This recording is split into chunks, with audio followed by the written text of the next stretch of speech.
Mga ka-hobbies, maganda nga ba ang investment ng Hot Wheels? Tara, samahan niyo ako dito sa LJ Hobbies. Ang Hot Wheels kasi, tumataas yung value niya kung mga hype. Kunyari, dapat parang trending kayo sa YouTube. Kumbaga dapat, alam niyo kung ano yung mga hype. Ito, noong 2023, hype yung Barbie. Kaya, tumaas yung value niya dahil sa movie ng Barbie. Ayan.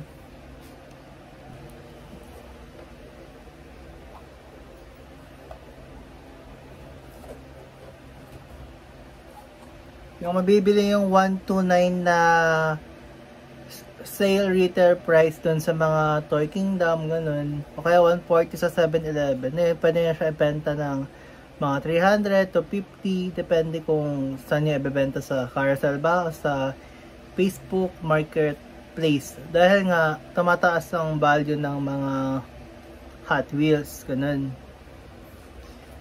Pero kung mga ganito, ito, mga Batman, mga ganun, may posibilidad na mabibenta lang yun yung mga 200 pesos lang. Maliit lang yung makukuha yung tubo kung bibenta yun dun sa secondary market. Oo nga pala, natutunan ko lahat ito kay Taong Pusa, aka kay Kuya John Rosario Manica Jr. Ito yung nakuha ko sa kanya nang pumunta akong Green Hills. Meron ditong, ito yung sign niya, to LJ, Solid Kapet Friend. Ito 98 Subaru Impreza 22B STI version. Yun nga sinasabi ko sa inyo, yung mga hype. Kaya ito, hype to. Yung Bumblebee na Transformer na gold. Nabili ko siya ng 250 doon. Pero tataas din yung value niya dahil na may protector siya. Mas okay na mag-invest kayo sa protector kasi mga 35 pesos o mga 50 pesos lang siya. Maalagay na Hot Wheels mo. At mas mabilis siyang ma-package kung bibenta yun din sa mismong buyer. Isa pa sa nagustuhan ko na kuhanin ay yung Godzilla na to. Tanong hype pa siya. So makita niyo dito J. Ibig sabihin ng J ay JDM, Japan Domestic Market. Ayun, JDM. Mayroon pa dito isang JDM eh. Wait lang. Ito guys yung Mazda. JDM siya.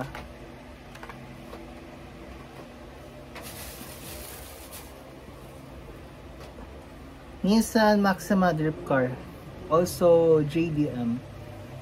Makita nyo naman kung JDM yun, kung J. Pwede rin mga iba-ibang, kung mga Honda, mga ganyan. Pero dalawa yung JDM ko dito eh. Doon naman tayo sa ordinary Hot Wheels, mga ka-hobbies.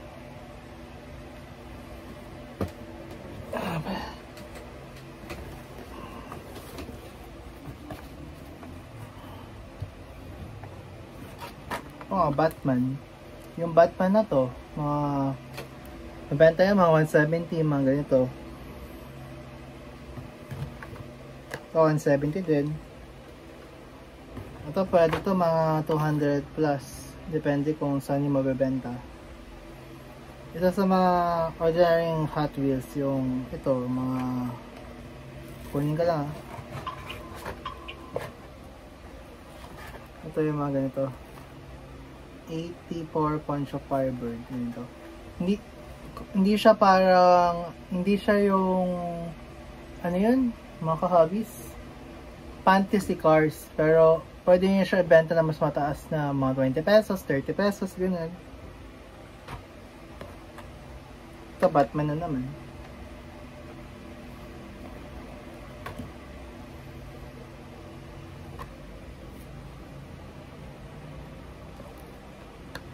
Ito na yung Batman. So, pwede ito mga 200 plus kasi kakaiba yung lagay niya.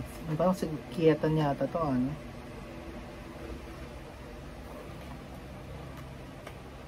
Classic TV series Batmobile.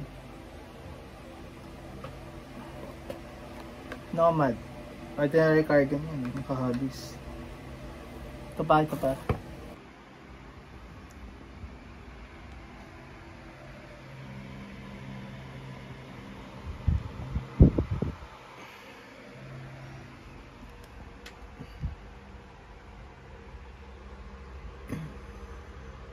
Pala mga ka-hobbies, yung mga Fast and Furious, mga Liberty Walk, mga ganun, mga Nissan, ganun, ayun yung tumataas talaga yung value niya.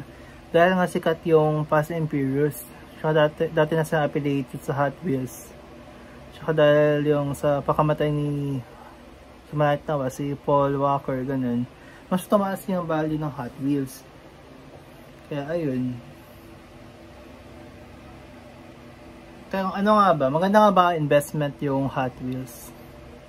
Maganda siya in the long term. Pero in the short term, kung gusto yung ibenta siya, hanapin niyo yung mga mismong hype.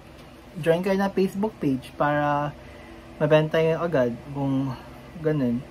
Marami din actually nag-hoard para gawin nilang investment. Pero depende lang sa inyo kung may konsensya kayong i-hoard nyo yun. Kausapin yung dicer sa 7-Eleven o sa Toy Kingdom para mismo makuha ng deals sa Hot Wheels. Bayaran ng mga konti. Pero hindi ko naman sinasabi na gawin nyo yun. Depende lang yun sa inyo. Bahala kayo sa buhay nyo.